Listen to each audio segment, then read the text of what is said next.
There comes a time in every successful career woman's life where something happens, regardless of how much she loves her work, where she asks herself this one specific question, and that is it worth it? And usually that happens because something in their life shows up where they have to make an incredible and unimaginable um, decision that really puts the matter like right square in front of them. For me, that was the birth of my fourth child. You see, I had my own company. I had a boutique training company. We trained Fortune 500 companies, we trained small companies, we trained law firms, we trained municipalities. And it was anything pretty much HR related, which meant that it could be computer training, it could be how to use a system, it could be leadership training, like whatever kind of training they needed, we offered that. Now, here was the problem with that business. It was very dependent upon me.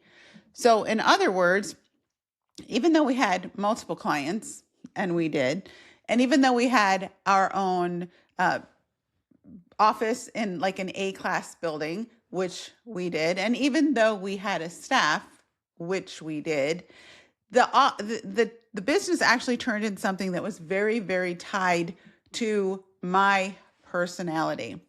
And as the market started to change in Metro Detroit, and the car companies were all going through a huge downsizing and government bailouts and all that kind of stuff, we began to not have our invoices paid because while they were all declaring bankruptcy and getting funding from the government, they were not actually paying their vendors.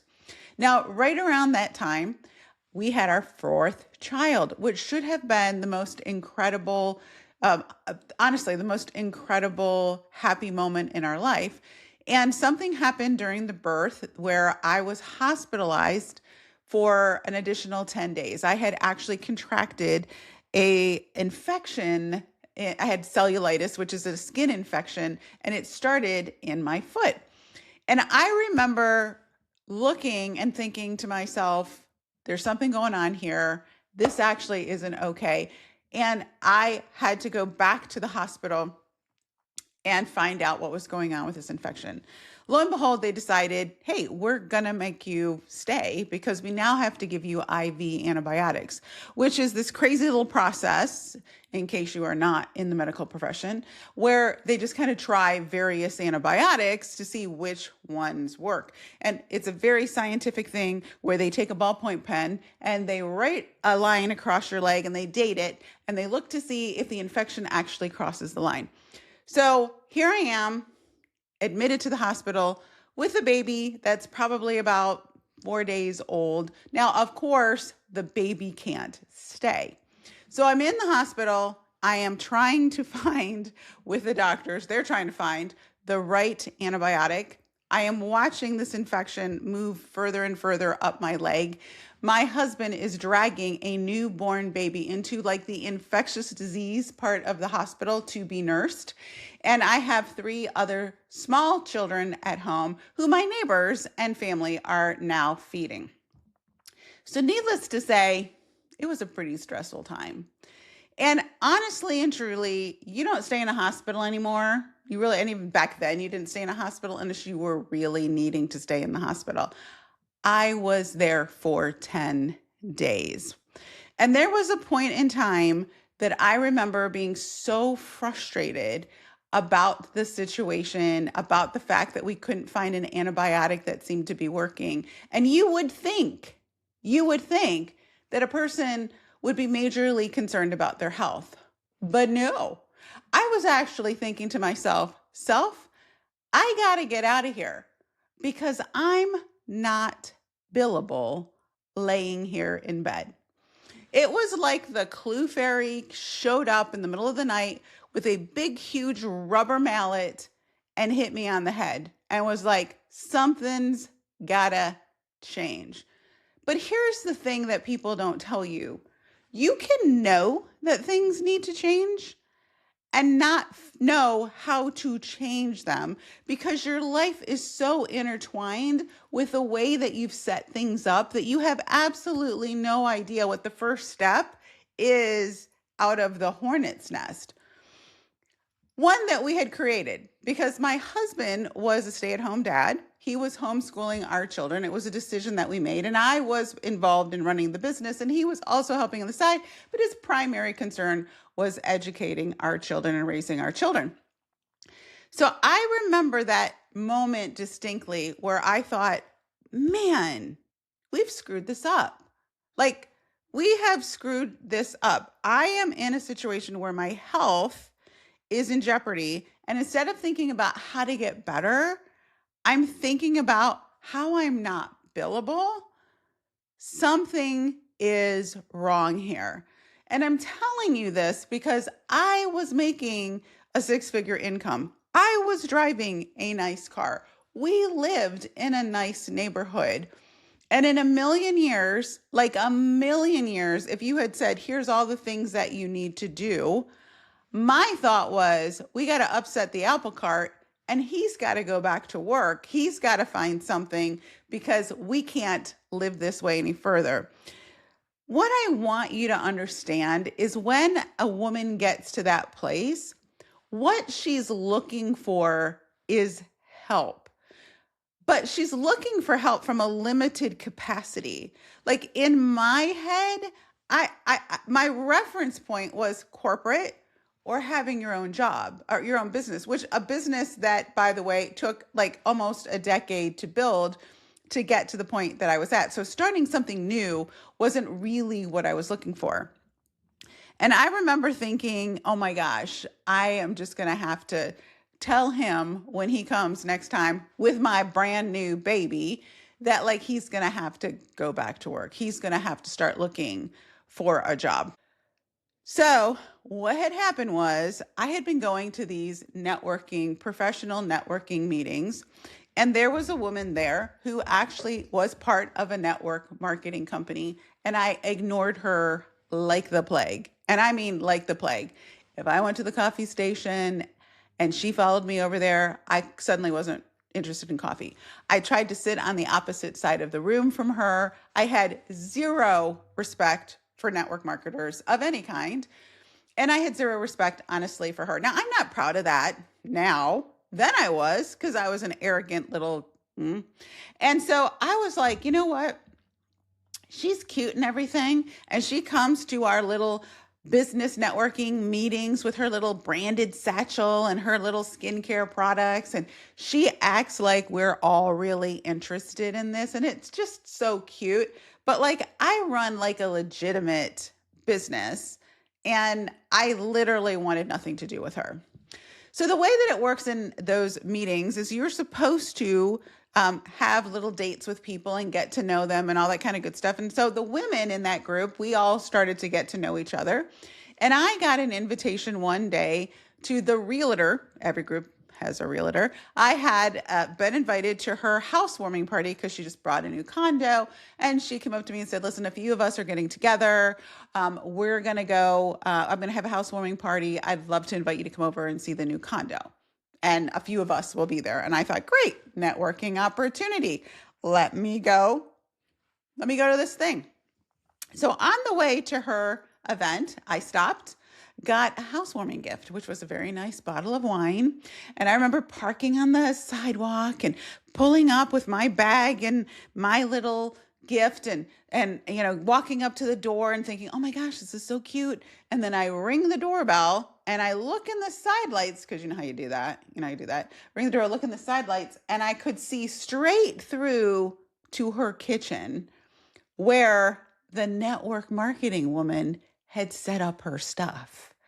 And I immediately thought to myself, it's one of those. Oh my gosh. Now, if I hadn't actually rang the doorbell, I legit would have run. Like legit. I would have been like, I don't care. I'm out of here. You're not like bamboozling me. So I hear her start to walk toward the door. And all I could think to myself is, if I'm going to watch one of these presentations, I'm going to do it good and liquored up. And I took my little bottle of wine out of the bag. I folded up my gift bag and I tucked it in my purse. And when she opened the door, I was like, let's have some wine. And as she opened the door, she looked at me and said, yeah, Debbie brought some stuff with her and I told her she could lay it out. And, like, what am I going to say at that point? I mean, I had a million things I wanted to say, but what was I legitimately going to say? So I came into the kitchen and the first thing that she did was, she brings you over to the sink and she's like, oh my gosh, you have to try these sea salt scrubs.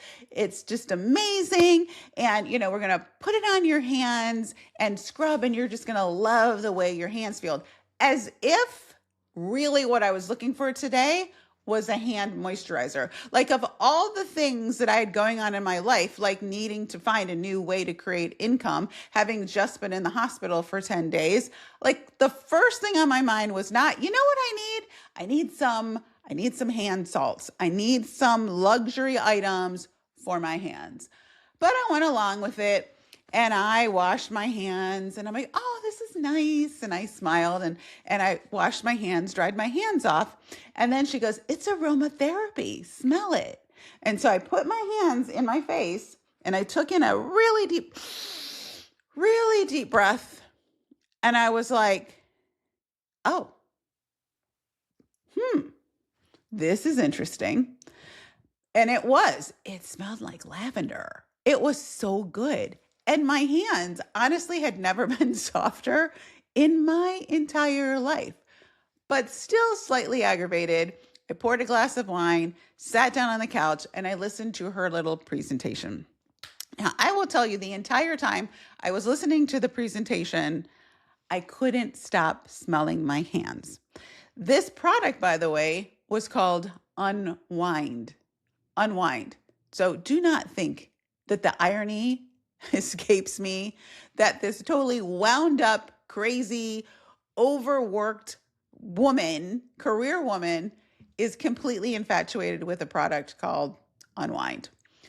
And at the end of the presentation, you know how it goes. It's like, hey, and if you'll host a little shindig at your house, and then she holds up that little bottle of like hand stuff, and she's like, you'll get this for free. Now, free just happens to be one of my favorite F words. And again, do not think the irony escapes me. Woman making great money, good career, great car, and the $26 an item, the $26 bottle of sea salt scrub was the thing that was good enough to make me want to have my friends over. But I thought, I'm going to do it because I want that and I don't want to have to pay for it.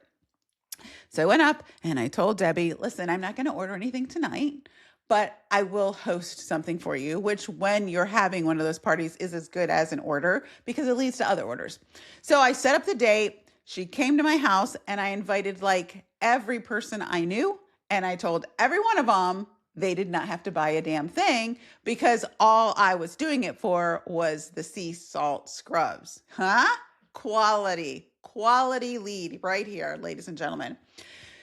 So she comes to my house. Only two of my friends show up because, of course, I didn't bother to confirm anybody. I just sent out invitations and thought, I just want my stinking sea salt scrubs.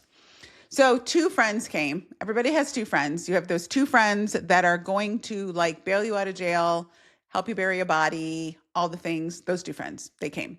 And as we sat there and listened to the presentation, and it was all about like, hey, not having toxic stuff in your products and et cetera, everybody became super enamored with the skincare. Now, can I tell you, your girl was watching her face with like Ivory soap. Like I didn't believe in like 16 products to make your skin look good. I was so young at the time. I was like, listen, Linda, Noxzema is what my mom used. So that was good enough for Camille. It was good enough for me. So I wasn't even like an ideal client, but apparently my friends were because they started to pull out their checkbooks and write checks for like $100 and some dollars, like almost $200 for this entire skincare system. And I remember looking at both of them really wide-eyed and being like, hey, you don't have to buy anything. Like it's actually, I'm just doing it for like the free sea salt scrubs. And my one friend said, now this, my one friend, Susie, and Susie, if you're listening to this, you know I love you dearly. But we went through the time where we would go out to dinner and you would be like, I have a side salad and dinner rolls. Like I never saw Susie spend money, especially on food, because she was like, I don't like spending money on food. Like I just don't want to waste my money that way eating out. So whenever we went out, group of girls, we're all out having a good time, ordering meals, and Susie's like, I'll have a side salad and I'll have the dinner roll. She's writing a check for the entire system. I think it was more than I ever saw her write a check for in like the entire time we had been friends. And then my other friend does the same thing. And I'm like, now hang on a minute. What is happening here? Why is everybody buying this? So I didn't care. I was going to get my free sea salt scrubs, and that was that. So she rounds out the party. We sit down and she says, because this is the way it worked back then, it was, listen, here's the deal. You get a free sea salt scrub. That's great. And you also happen to get these rewards because your party totaled this crazy amount of money. And she said, and I heard it in slow motion.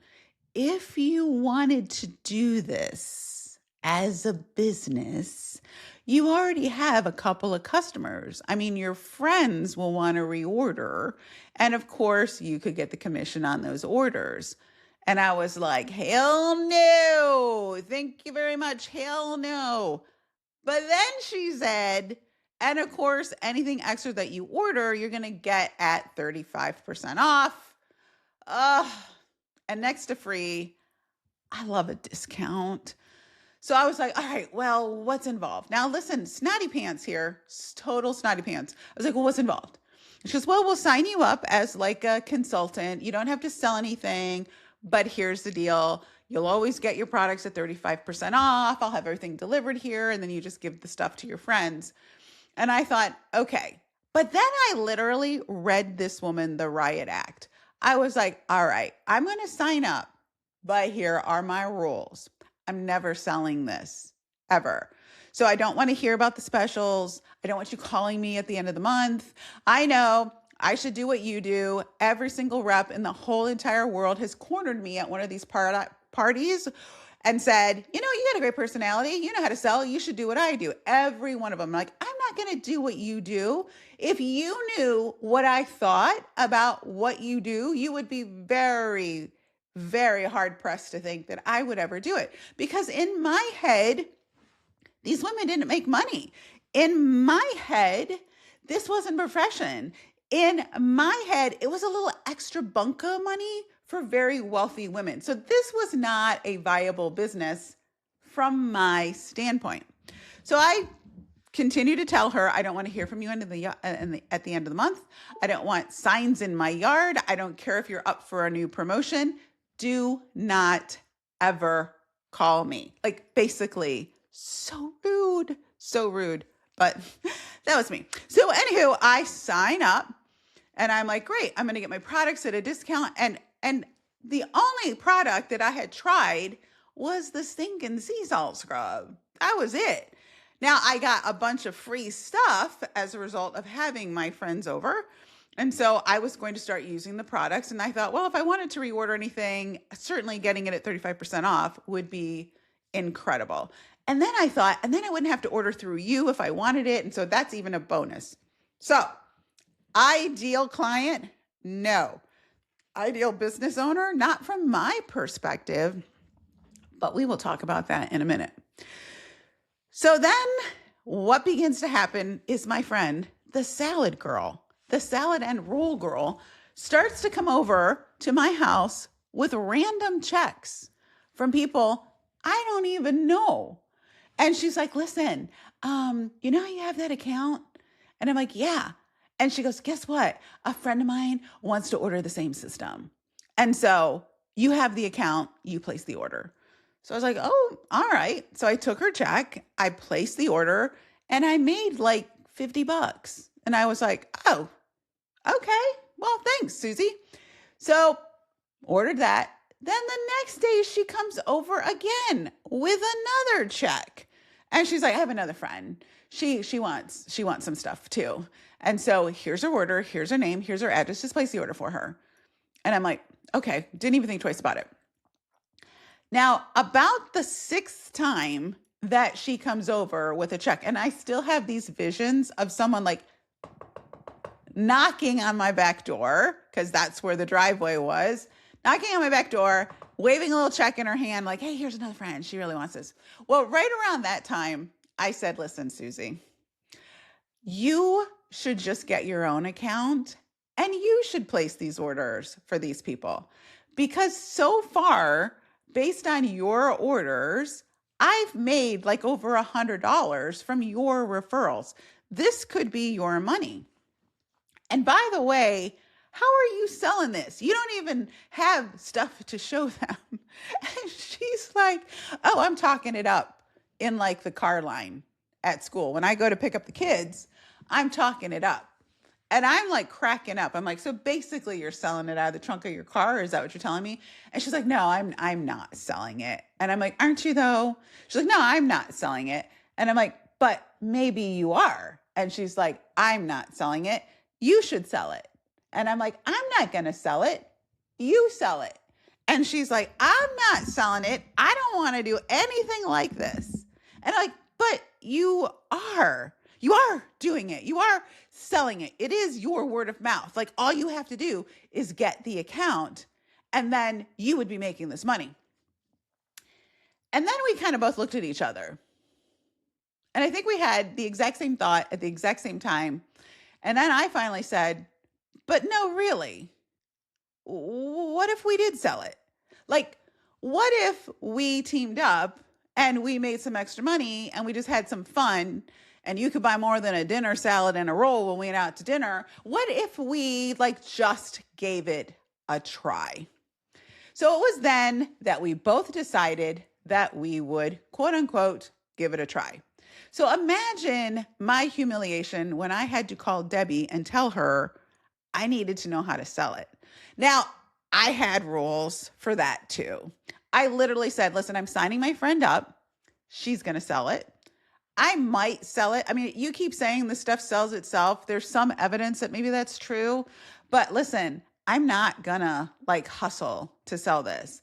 And I'm not going to, like, if it sells itself, it sells itself. Like, I'm not going to go out there and promote this thing. If somebody happens to ask me, I'd be happy to give it to them, but I'm definitely not selling this stuff until you start selling it.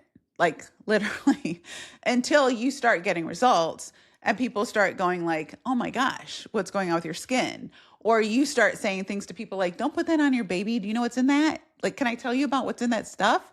And then you just literally start to figure out that like, oh my gosh, the way this works is the way everything works in life. You have something really cool that you enjoy and love, and you share it with somebody else and you let them decide. Like we do this all the time. I thought to myself, how many times did I buy something at TJ Maxx, which by the way, this became my endless TJ Maxx fund.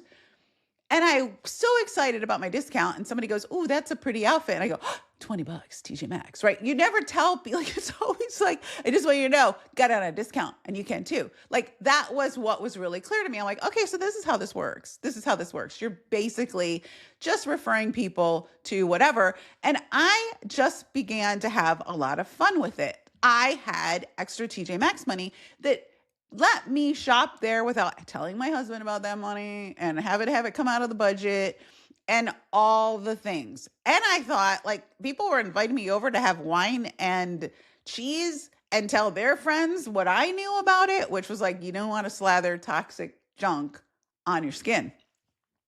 So Susie and I began to have fun. And then we both promoted to like the first level because we had enough interest that people were like, oh my gosh, and they were buying from us. And it was really, really fun. Again, nothing monumental. It was just that it fit into what I was doing and I was having a lot of fun doing it. So what had happened was Debbie called me against my will. She called me and said, listen, there's a little training event in town and it's all day and it's at a country club, and you'll get to come and you can just kind of see, what some other women are doing with this as a business. And I want you to come and be my guest. Now, one of the fun things about Debbie at that point was anytime we met and we did become a little closer, so we would have coffee and whatever, she'd always bring me something like wrapped in cellophane. And it was never anything amazing. It was always something small, but it was always fun to have somebody kind of like, hey, thanks for meeting with me. I brought you a little something. I'm like, listen, I was folding laundry, cooking, nursing babies, and nobody was wrapping a damn thing in cellophane for me. So I just really enjoyed that little tiny bit of acknowledgement. So I go to this event and it's at a country club and it's beautiful. I mean, I remember walking up and thinking like, I haven't had a meal without a child in my lap or on my boob in about like 6 months. And I sat down to eat lunch and they had like chargers and they were gold. And I got to drink my iced tea without a kid on my body. And it was in this beautiful lead crystal glass. And I was having adult conversations. And I was like, oh my gosh, this could only be better if it was outside. I mean, this is just so amazing. So I went in, and what I forgot to tell you was I was so underdressed for this event. It wasn't even funny because my perspective of this was that there were going to be a bunch of housewives showing up with like kids hanging off their laps and strollers. And they were going to be dressed like with stains on their clothes and like wearing the most benign clothing. And I went in like athletic wear because that was like, I thought, well, I'm not going to dress up. I dress up every day of the week. I'm going to go in casual clothes. And I was so embarrassed when I walked in because every one of these women were clearly taking this very seriously, which at the time I thought was very cute. I was like, oh, look at these cute women. I mean, like, first of all, I'm a little bit of a fashion person. So I was like, oh, okay. We are wearing the wrong clothes. So I sat in the back, but they looked really cute. And they were really dedicated. They had full hair done, makeup, everything. Like I had a ponytail. I was like, oh my gosh. And so something then told me like, this is interesting. Like this feels different. It feels interesting. This felt a little bit like I was used to in the corporate world. But as I was sitting there, these women just started like helping each other and helping each other get ahead and helping each other build businesses and giving them tips. And oh, I have something for that. And it was like handout after handout after handout, tip after tip. Now that was really shocking to me because I'm a girl who's from like cutthroat corporate America, like toxic people, nobody, like elbow your way to the top kind of, environment. And when people started freely helping each other out, that was another thing that I thought, wow, that's interesting. And then I began to listen to the speakers, one after the other. I listened to a nurse get up there and talk about how, oh my gosh, she was a nurse. She worked a gazillion hours. She was tired. She was older. She was getting ready to retire. All she wanted was to be able to have a job that she loved that could actually help her live the kind of life she wanted to live while still helping people and being a success from a career standpoint. Okay. Then I listened to another woman get up who had recently been divorced, and she was like an athletic coach, a swim coach or something of that nature. And she gets up and starts talking about like, I've been doing this for a while now. And she had actually been doing it for like 13 years or something of that nature. And then she blurts out how much money she's made over like the last 13 years. Now, this was 20 some years ago. And I remember hearing her say, now I've been in for 13 years. It's allowed me to like be with my twin daughters and have an amazing lifestyle. We have a cottage in Wisconsin. We live in Arizona. My daughters and I have the life that we want, regardless of like not being married and not expecting to not be married. And then she says, in the last 10 years or whatever, she's like, I've made $13 million. And I was like, stop. What? Come on. Selling skincare? Are you kidding me? And then I listened to another woman get up and talk about, like, you know what? I wanted to help my husband and help out a little bit more. And, I just wanted to free him up mentally from the burden of being the only income earner. And she talks about like her 6-figure income. And then another woman gets up and it's like, and by the way, none of them, I'm telling you from my perspective. Okay. So I'm not proud to say this on the internet, but I was like, none of them were the sharpest crayons in the box. Like, none of them. And all I kept thinking was, damn, how can you not be the brightest bulb in the chandelier and make this kind of money? And I am working my hiney off, working in excess of 60 hours a week to make my 6-figure income. And you all are drinking iced tea out of lead glass crystal, charger plates, Caesar salads on the most beautiful property ever. And I'm barely getting lunch, and you like each other and you're having fun. And I immediately thought, wait, what? And I turned to the woman who brought me. Her name was Debbie. I turned to her and I said, Debbie, what do you make? Now, Debbie immediately went into apology and shame mode. She was like, well, haven't been doing it really regularly or seriously for a really long time. I go, yeah, but like, what are you making? She goes, like compared to you, I'm not working as much as you are. And I'm like, Debbie, give me a number, spit it out. And she goes, I work about 8 hours a week and I make like $40,000 a year. And she literally said it with this huge, like, shame energy.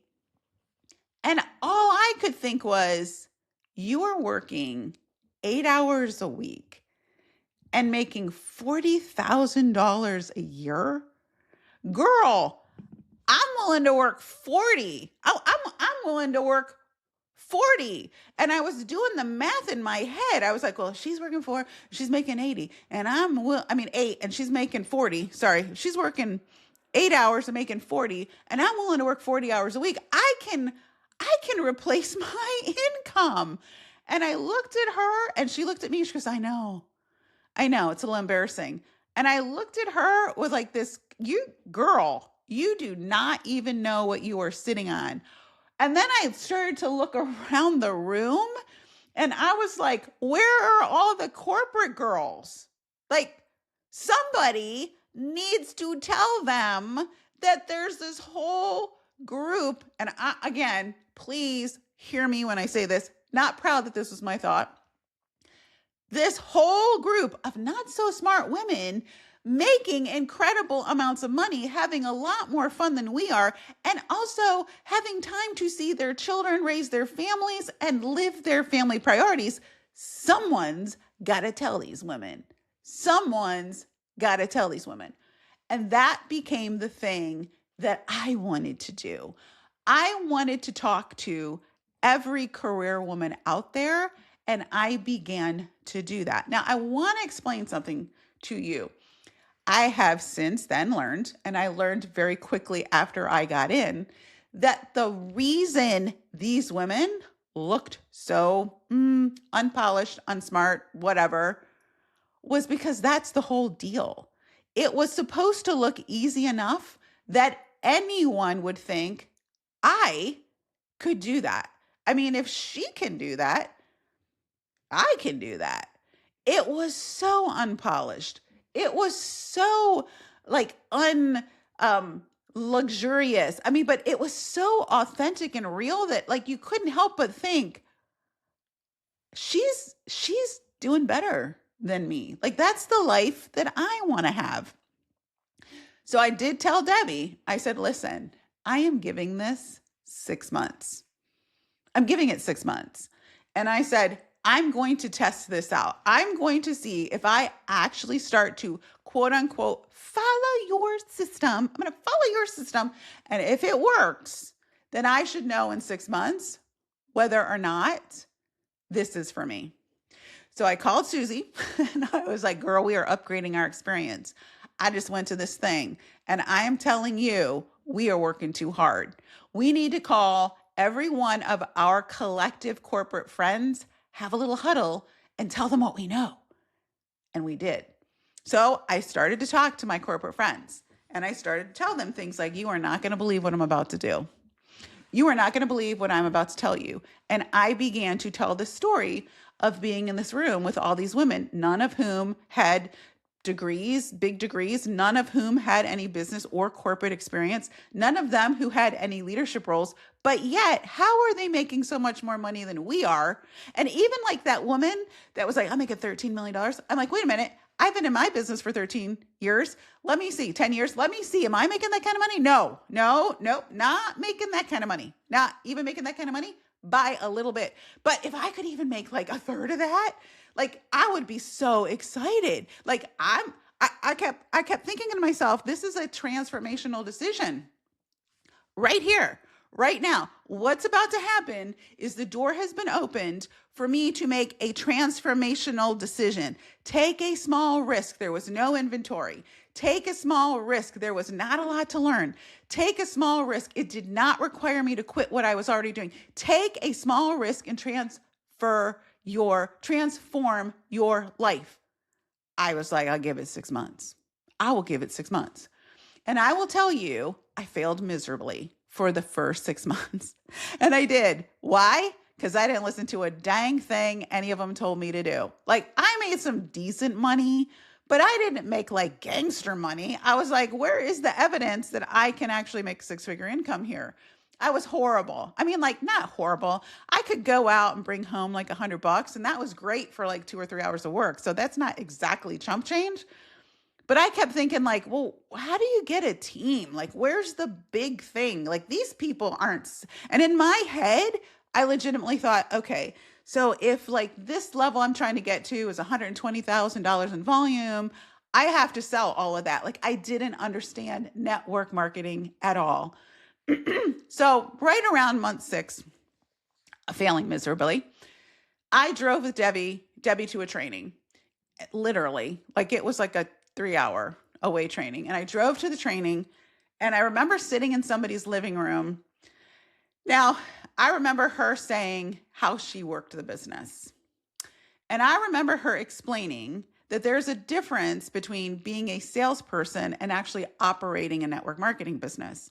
And I remember her talking about the idea here isn't for you to sell so much every single month. The idea is for you to do like there was a standard. It was like, do this many presentations a month. That's what you do. You do this many presentations a month, and then you teach other people to do this many presentations too. And at that time, it was like 6. And so that meant that you were going to be out of your house maybe 1.5 times a week, which I could do. Like, I was willing to give up Survivor at the time, my favorite show, to actually see how this worked. So Susie and I and the people that we actually had brought in had committed to like, let's just try this. Let's just try. Let's do what they're actually saying. Like, I had to step back from what I knew about corporate world. I had to step back from what I knew about selling, personal selling, to learn this business called network marketing, which was about selling not only to my personal and social network, but my customers' networks and their customers' friends' networks. And that was the whole idea behind this presentation, was that you were introducing me to your network and I would sell and I would ask some of those people, do you want to do this too? Which back then there weren't a lot of choices for women. Like, there was no DoorDash, there was no Uber, there were no digital marketing things. And so like, it was the thing, unless you wanted to go stand on your feet and maybe be a cashier somewhere, it was a very viable option for people to make some extra money. But I wasn't interested in extra money. I needed to get out of my current financial situation and start creating a backup plan. So I did it. Like I literally was like, okay, I get it. I get it now. And like something finally clicked in my thick skull. This is what you do for a living. This is legitimately what you do. What you do for a profession is you go into companies, you study their processes, you document the best practices, and then you teach it to the entire organization. This is literally what you do for a living. Get on board. So I went to every training within a 4-hour drive of me, of anybody who was making more money than me, even if it was by like $50. If you were making more money than me, you had something that I needed to learn, and I went and studied it. I looked for patterns. I looked for how people were growing. I looked for what worked. I looked for what didn't work. I looked for self-limiting beliefs. I like literally put it all together. And I will tell you, within a 6-month period, I was making some very decent money. And as a matter of fact, the money was so decent that right around that time, it was tax season. And my husband, who was not a fan of spending as much money as we were on healthy shampoo, was like, hey, so question, honey. And I'm like, yeah. And he's like, I got your little like 1099 from that company. And I'm like, yeah. I go, just having some fun. And he goes, this is what it said you made. And I was like, oh, really? Oh my gosh. Wow. And he goes, yeah. Isn't that interesting? And I go, it's so much fun. And he goes, where is it? Where is it? I'm just curious. Where is this money? And I was like, oh, well, I'm wearing some of it. And we're sitting on some of it because I had started to redecorate the house with the money I was making. And then my daughter happened to walk past, and I was like, she's wearing some of it. And I'm sitting here thinking like, oh my gosh, now I have to explain all of this to him. The jig is up. And I remember him, again, in slow motion. Why is everything meaningful in my life in slow motion? I remember him in slow motion saying, what if you actually took this seriously? Now, remember, my big plan was what? That he was going to go and get a job. So immediately I was thinking, woman kills husband, film at 11. Because all I could think was, I'm not like, no. Oh, no. No. But then he actually got out a pencil and paper and he started to say, listen, how much time are you spending on this? And I told him, and he's like, and this is how much money you're making. But then what he actually did was he started to show me how much I was trending up. He was like, so this is where you started a few months ago, and this is the money you're making. So if we actually followed this trend, honey, you could be making serious money, and we could wind down this other thing. And I remember thinking, I hate it when you're right. I mean, seriously, the thought of like, okay, you could go get another job, or we could leverage this thing that's already kind of in momentum. And so I am telling you, and I am not kidding, the more I started to understand that this business was not about selling individually, but selling as a community, creating a community, and more importantly, becoming a leader of leaders. Other women who, like me, wanted to make this a legitimate source of income. And remember, like, I had to work through how to do this in a way that my corporate friends would actually respect. That was like, honestly, no small feat, because there was a lot of craziness. There still is a lot of toxic hustle, a lot of toxic hype. I hate all of that. But the part for me was, I'm not going to let this get in the way. I'm not going to let some inexperienced, hypey, crazy people, which you can find anywhere, get in the way of me finding something and being able to save other corporate women I'm not going to let it get in the way. And so I just decided I'm going to create something that corporate women can be proud to be a part of. And it honestly, like, the history wrote itself within 6 months from that decision. So I would say it was 18 months from when I signed up to when I actually got my first big check that was definitely demonstrated to me that if this kept up, I could replace the income that I was making from the business that took me 13 years to put together. And I just kept thinking, oh my gosh, this is incredible. And I want more people to understand this business. And then I began to transition more from running my own business. And by the way, I got to very nearly the top of that company before they started changing all the numbers and everything.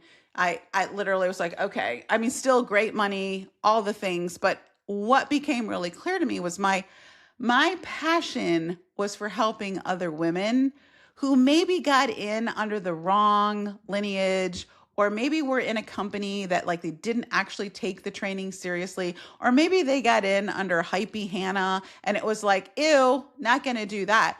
And I started to follow that passion. Now, I will also tell you that I made the classic bad decision of network marketing, which is the company starts to experience a little bit of trouble. And I think the whole thing is falling apart. And so I started to look elsewhere. And the elsewhere for me was I got a call from another network marketing company. And that network marketing company said, hey, we're looking for women to actually come in and teach our representatives how to do this business. Now, the business that I was in didn't have those people. They relied solely on the leaders in the field, which has its pluses and minuses. But I was like, oh, I didn't even know. I'm like, yes, of course. Now, I didn't end up getting that job, but it opened my eyes to the possibility that I could actually work for these companies and leverage my learning and development and sales experience and help create really insanely large communities of women that were having success doing it in a way that like corporate women would be proud of. Like, I rejected the scam and the spam and the hype mostly. I mean, I did go through a period where I said some things and I'm like, oh, I can't believe I said that. But anywho, we come to our senses. Anywho, so I began a career inside of these network marketing and direct sales companies, being like an executive in charge of their learning and development, being an executive in charge of their sales enablement, being an executive in charge of their sales strategy. My last job inside of a corporate network marketing company was the highest executive sales position and sales enablement position that you can have. And that brand at that time was almost $500 million. So like, I'm talking tens of thousands of people that I have been responsible for teaching how to be successful in network marketing. Now, I will tell you that in my network marketing career, I duplicated 3 leaders direct to me who all got to the level that I got to. So I knew how to do it. Not just that, but in my team, I had people ranking up consistently and regularly. So we had created a system. We had taken the system that the company, that the field had said, and I was still studying, trying to figure out like, okay, based on technology and all the things, because that was also part of my gifting, was like I came from a technology background, so I embraced the technology side of things. So I really think that helped me as I grew, have this scale. Like I was like, oh, okay, so I know how to run a business. I understand business because I've had my own businesses, which is key. You have to understand how businesses work. I understood sales because I've been doing it my entire life, and I understood how to grow a successful network marketing team, but also understood how to teach people what they needed to know. So that's me. That's where I am. I have left the company that I was with, and I have decided, you know what? My favorite part of this business is being able to help a broad group of women, because it is true. If you're in a business and your upline isn't active, or you're in a business and the company doesn't actually really have qualified salespeople, doesn't have qualified learning and development. And what I observed, honestly, is that so much of what women were being taught to do didn't work for women. Like it was kind of bro hype sales stuff. Like the last sales advice I remember somebody getting and telling me about was smile more, smile more, smile more, smile more. Girl, I didn't have the heart to tell her she made 3 times more than the person that told her to smile more. But when that's the kind of advice that women are getting in this network marketing space, I really felt called to start a community of people who are done with the toxic hustle, are done with the hype. They want a legitimate, savvy, and scalable business, and they want to bring in other people to do the same. So my name is Genevieve Skory. I have been where you are. I have been in all the stages of the business and inside of these network marketing companies. And what I do now with pleasure and honestly, I consider it to be a privilege, is teach women how to simplify their business and work it not as a crazy work from home sales job, but a legitimate community experience where you bring in, because you're attracting really great business builders and leaders who want to help you do the same. And I will stand on this for the rest of my life. If I could do it skeptically, cranky, like total rejecting all the things, if and busy beyond belief, if I can do it, I can teach you how to do it. I know I can. So be sure to hit the link below. Let's have a discussion or just take yourself right over to my community and join up. There's something inside of there for you. Just take the business assessment. That is going to help you see where the gaps are in your business. And if you see that and think you'd like help executing those systems, implementing them for yourself, then book your call. Let's have a conversation or just head on over to the school, sign yourself up. There's a free 7-day trial with every offer. That's my story, and I love it.